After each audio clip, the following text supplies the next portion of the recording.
In this video, we'll show you how to run a Python transformation on an Azure Databricks cluster in Data Engineering Integration.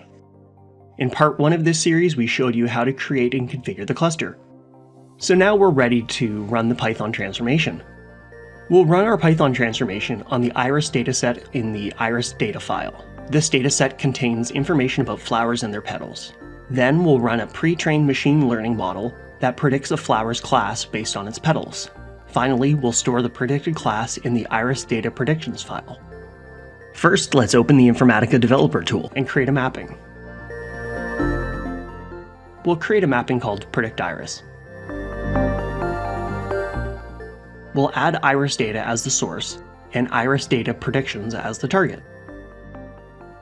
We'll pass this data to a Python transformation, which will write the data to matching points in the target. It's time to add the Python transformation. Let's name the transformation Iris Prediction Script. Since we're not interested in the file name port, we can drag and drop the other import ports to the Python transformation. Then we'll create the corresponding output ports that we see in the target. We'll use the same names as the input ports and append _out to each port. The Python transformation doesn't process decimals, so we'll change any decimal data types to doubles.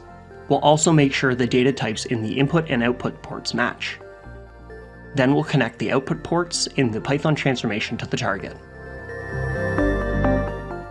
To add our Python script, we'll go back to the Python transformation and select the Python tab. First, we'll provide the location of the data resources file that contains the pre-trained model.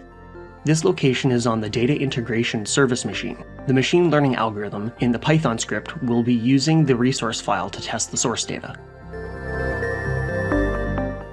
For the Python script, we'll paste our code on the On Input tab.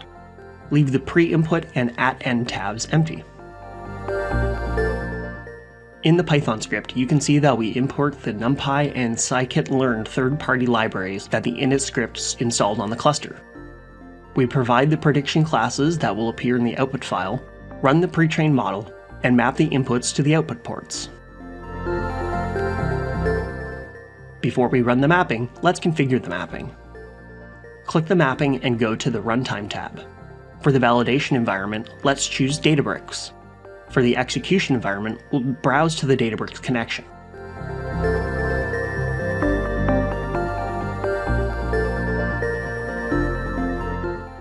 Let's save the mapping, validate, and run it.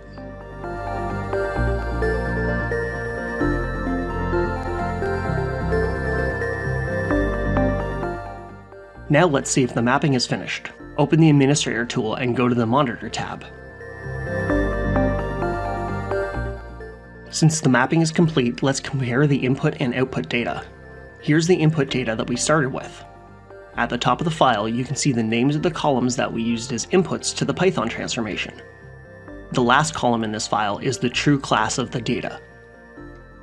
Now let's look at the output data.